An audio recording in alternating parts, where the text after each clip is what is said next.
जया एकादशी का महत्व बहुत अधिक है और यह माघ मास के शुक्ल पक्ष की एकादशी को आती है।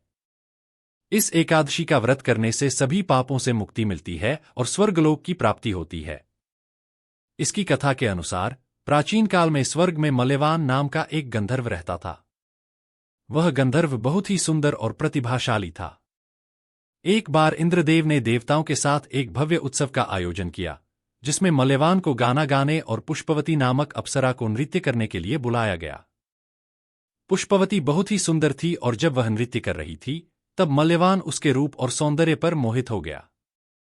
प्रेम में डूबे होने के कारण वह अपने गाने पर ध्यान केंद्रित नहीं कर पाया और उसकी गलती के कारण इंद्रदेव क्रोधित हो गए। इंद्रदेव ने श्राप दिया कि वे दोनों मृत्युलोक में जन्म लेंगे और वहां अत्यंत कष्ट भोगेंगे। इंद्रदेव के श्राप के कारण वे दोनों मृत्युलोक में आ गए और भयंकर जंगल में रहने लगे। वहां न उन्हें भोजन मिलता था, न पानी और न ही कोई सुख सुविधा। ठंड, गर्मी और वर्षा के प्रकोप से वे बहुत दुखी रहते थे। इसी दौरान माघ मास के शुक्ल पक्ष की एकादशी का दिन आया। संयोगवश उस दिन उन्होंने अन्न ग्रहण नहीं किया और संध्या के समय एक साधु के मुख से जया एकादशी के व्रत का माहात्म्य सुना। अज्ञानतावश ही सही, लेकिन उस दिन उन्होंने उपवास रखा था। इसके प्रभाव से उनके सभी पाप नष्ट हो गए और उनका श्राप समाप्त हो गया। वे दोनों अपने दिव्य स्वरूप में लौट आए और पुनः स्वर्गलोक में वापस चले गए। इस प्रकार जया एकादशी का व्रत करने से समस्त पापों से मुक्ति मिलती है और व्यक्ति को बैकुंठ धाम की प्राप्ति होती है। जया एकादशी का व्रत न केवल पापों से मुक्ति दिलाता है, बल्कि इसे करने से भूत प्रेत योनि से भी बचाव होता है। शास्त्रों में कहा गया है कि जो व्यक्ति इस दिन उपवास रखता है और भगवान विष्णु की पूजा करता है, उसे स्वर्गलोक में उच्च स्थान प्राप्त होता है। इसके अलावा जया एकादशी का उल्लेख पद्म पुराण और स्कंद पुराण में भी मिलता है, जहां इसे अत्यंत पुण्यदायी बताया गया है। इस दिन भगवान विष्णु के समक्ष दीप जलाने, तुलसी अर्पित करने और श्रीहरि के मंत्रों का जाप करने से विशेष लाभ होता है। व्रत करने वाले को ब्रह्मा मुहूर्त में उठकर स्नान करना चाहिए और संकल्प लेना चाहिए कि वह पूरे दिन सात्विक आहार और भक्ति में लीन रहेगा। इस दिन कथा सुनने और जरूरतमंदों को अन्न, वस्त्र और दान दक्षिणा देने से अक्षय पुण्य की प्राप्ति होती है। मान्यता है कि जो व्यक्ति इस व्रत को श्रद्धा और भक्ति से करता है, वह जीवन में सभी सुखों को प्राप्त करता है और अंत में बैकुंठ धाम को प्राप्त करता है।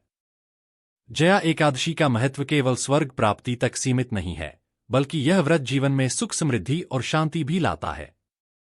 कहा जाता है कि जो व्यक्ति इस दिन सच्चे मन से भगवान विष्णु की आराधना करता है, उसके जीवन में आने वाली बाधाएं स्वतः ही दूर हो जाती हैं।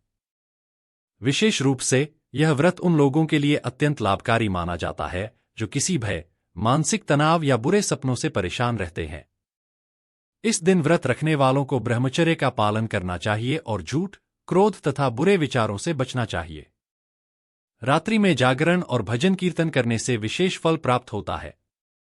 इस व्रत की पूर्णता के लिए अगले दिन ब्राह्मणों या जरूरतमंदों को भोजन करवाना और दान देना अति आवश्यक माना जाता है। कई भक्त इस व्रत को पूरे परिवार के साथ करते हैं ताकि घर में सुख शांति बनी रहे और नकारात्मक ऊर्जाओं का नाश हो। मान्यता है कि जया एकादशी का व्रत करने से सभी पूर्व जन्मों के पाप कट जाते हैं और व्यक्ति को मोक्ष की प्राप्ति होती है। इसलिए यह एकादशी केवल धार्मिक दृष्टि से ही नहीं, बल्कि आत्मिक शुद्धि और मानसिक शांति के लिए भी बहुत महत्वपूर्ण मानी जाती है। जया एकादशी की महिमा का वर्णन स्वयं भगवान श्री कृष्ण ने युधिष्ठिर को किया था। उन्होंने कहा कि यह व्रत इतना शक्तिशाली है कि यह मनुष्य को सभी प्रकार की पीड़ाओं और बंधनों से मुक्त कर सकता है। जो व्यक्ति इस व्रत को श्रद्धा और नियमपूर्वक करता है, उसे मृत्यु के बाद यमलोक के कष्ट नहीं भोगने पड़ते और वह सीधा विष्णु लोक को प्राप्त करता है।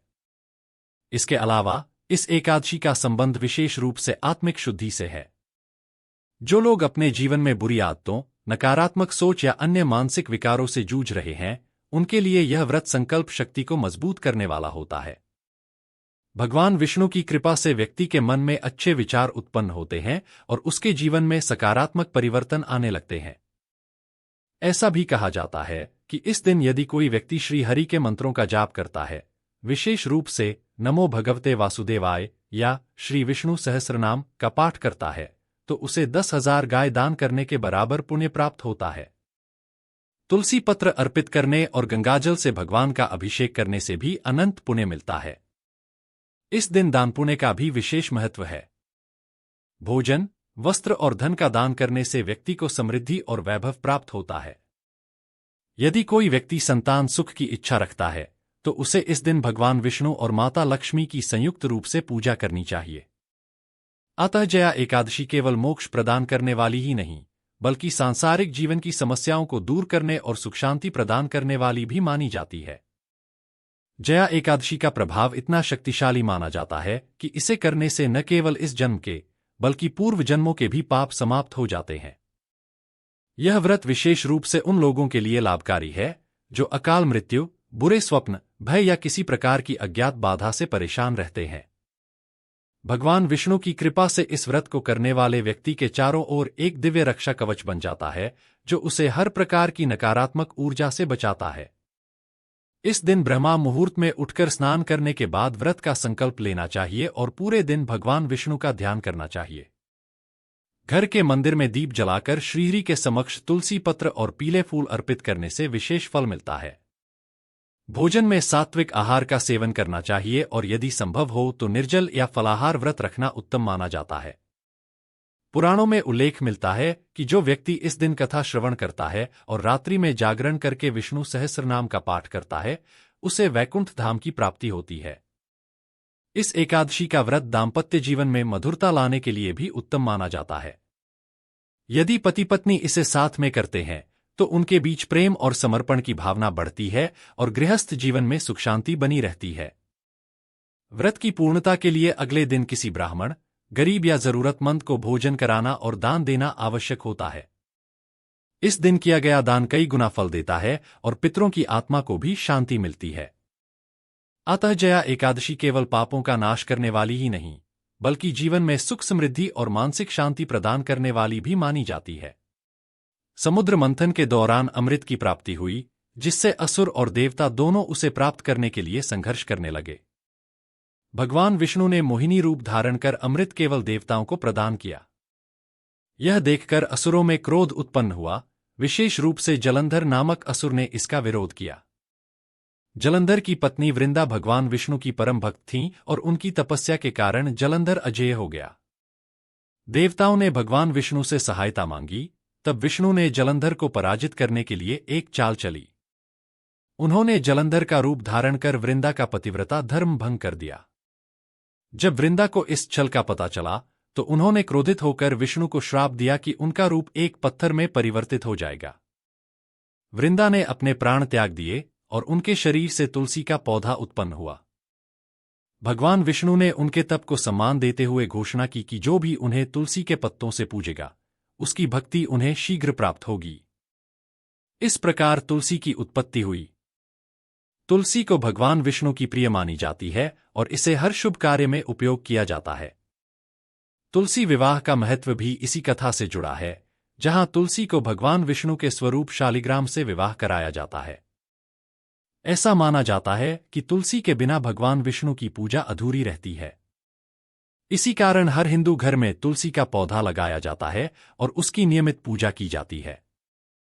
इसके अलावा तुलसी को औषधीय गुणों के कारण भी पवित्र माना गया है। यह न केवल धार्मिक दृष्टि से बल्कि स्वास्थ्य के लिए भी अत्यंत लाभकारी है। तुलसी के पत्तों का उपयोग विभिन्न रोगों के उपचार में किया जाता है, जैसे सर्दी खांसी, बुखार और पाचन समस्याएं। इसे आयुर्वेद में अमृत तुल्य माना गया है। तुलसी के विभिन्न प्रकार भी होते हैं, जिनमें मुख्य रूप से राम तुलसी, श्याम तुलसी और वन तुलसी शामिल हैं। राम तुलसी हल्के हरे रंग की होती है और इसकी सुगंध सौम्य होती है, जबकि श्याम तुलसी गहरे बैंगनी रंग की होती है और इसकी गंध अधिक तीव्र होती है।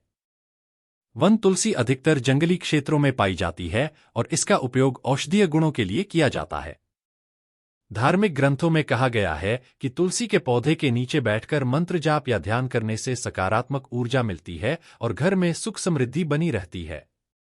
कार्तिक मास में तुलसी पूजा का विशेष महत्व होता है, क्योंकि इस दौरान तुलसी विवाह का आयोजन किया जाता है, जिससे घर में सुख शांति और समृद्धि आती है। तुलसी का वैज्ञानिक महत्व भी कम नहीं है। यह वायु को शुद्ध करती है और वातावरण से हानिकारक जीवाणुओं को समाप्त करती है। तुलसी में एंटीऑक्सीडेंट, एंटीबैक्टीरियल और एंटी